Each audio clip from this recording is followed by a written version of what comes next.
እሺ ቤተሰቦቼ እንዴት ናችሁ? ሰላም ነው።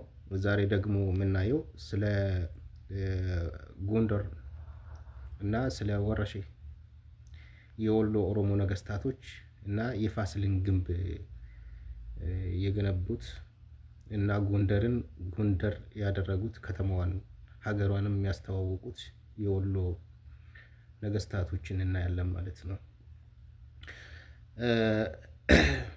ሰው ማንንም ምንም ማለት ይችላል። ግን ቢሆንም ታሪኩን ወደ ኋላ መለስ ብሎ ማየት ስለሚያስፈልግ ነው እና የምናየው ማለት ነው።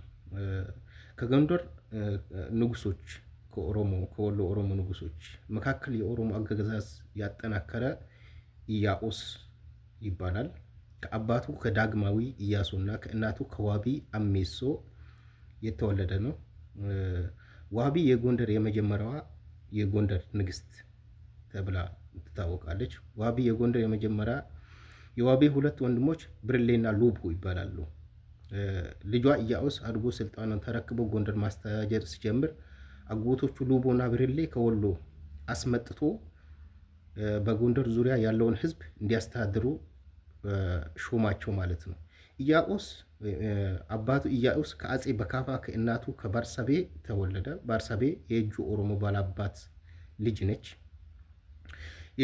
የወሎ የጎጃም የጎንደር ነገስታት የዘር ሀረግ ተከትሎ ይነግሱ ነበርና እነሱም የቤተሰቦቻቸውን ንግስና እያስነገሱ በዛ በጎንደር ላይ በዘር ሀረጋቸው ከየጁ ከወሎ ኦሮሞ ያመጡ ይሾሙ ነበረ ማለት ነው።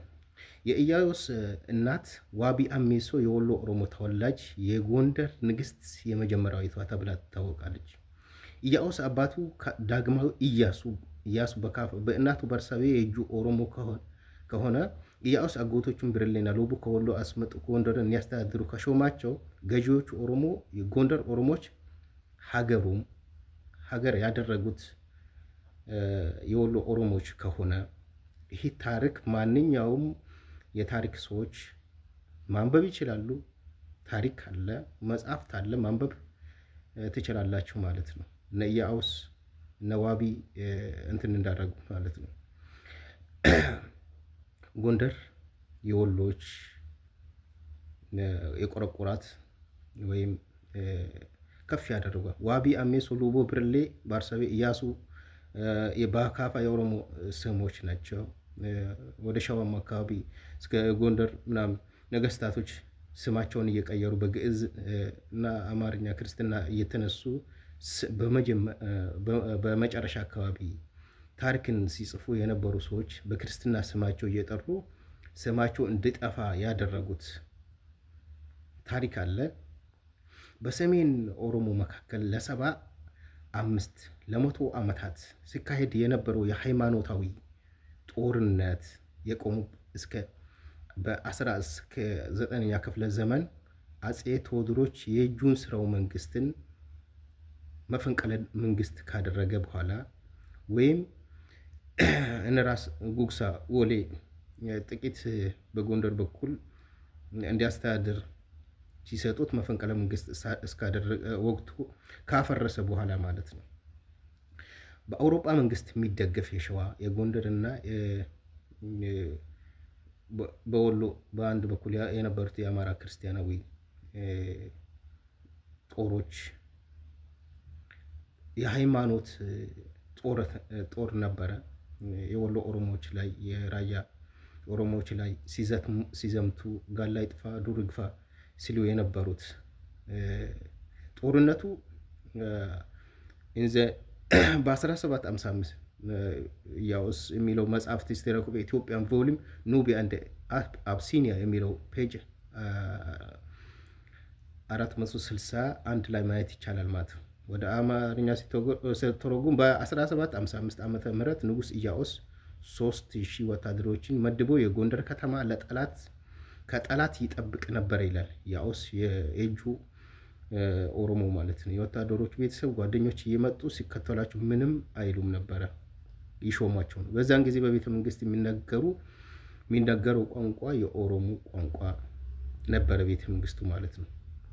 የት? ጎንደር።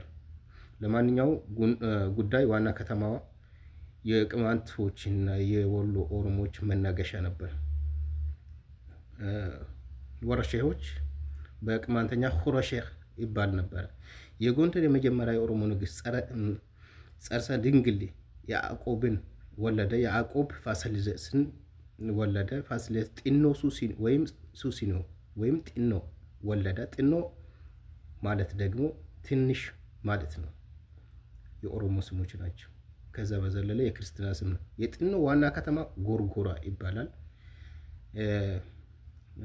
የክርስትና ደብተራዎች ጎርጎራን ወደ የጢኖ ልጅ ፋሲል ይባላል። የጎንደር ግንብ ያሰራ ፋሲል ነው። ይህንን በታሪክ የትኛውም ታሪክ ፋሲል የወሎ ኦሮሞዎችን ጦር ይዞ ይዘምት ነበር። እንዳውም እንትኖች ኃይል ሲያደርጉበት የወሎ ኦሮሞዎች እንዲደርሱለትና እነሱን ጦር እንትን ሲያደርግ የነበረው ሲያዘምት የነበረው። ስለዚህ ጎንደርን ጎንደር ያደረጉት የወሎ ኦሮሞዎች ናቸው ማለት ነው።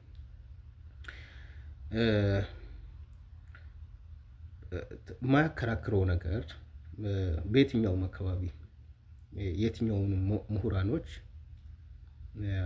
አምሃራን እንደ ጎሳ እንደ ማህበረሰብ ወይም እንደ ሃይማኖታዊ እንትን ካልሆነ ውጭ እንደ ጎሳ ተደርጎም ስለማይቀበል እንትን የለውም።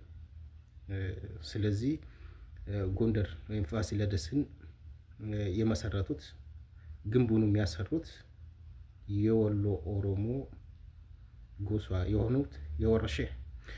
በነገራችን ላይ የእጁ ስራ መንግስቶች ብዙ ታሪክ ያላቸው ሰዎች ናቸው። ህዝባችን የወሎ ሰው ታሪካችንን ስላላወቅን እና ታሪኩ ደግሞ ተደብቆ እስካሁን ያ ነገር እንዳይታወቅ ስለተደረገ ነው እንጂ ብዙ ታሪክ ያለው ማህበረሰብ ነው ማለት ነው። የእጁ ስራ መንግስት የማመዶች ስራው መንግስት በነገራችን ላይ የማመዶችን ስራ መንግስት የወረሂበኑ ስራ መንግስት የመሰረተው ጎዳና ባቦ ይላል። ጎዳና ባቦ ይባላል ማለት ነው። ጎዳና ባቦ ድኮ ቦኖ ይባላሉ። ጎሳ እንትኖች ናቸው። ሄበን ይባላሉ። እነዚህ ሄበን ደግሞ በኦሮሞ ጎሳ ውስጥ ትልቅ የሆኑ የጥሙጋ በሬንቶ ጎሳ ውልዶች ናቸው ማለት ነው። የእጁ ስራው መንግስት እንደዚሁ በጣም ትልቅ በኢትዮጵያ ላይ ታሪክ የሰሩ ማህበረሰቦች ናቸው፣ ህዝቦች ናቸው። ስለዚህ ፋሲለደስ የገነቡት የወሎ ኦሮሞ ታሪክ ነው ማለት ነው።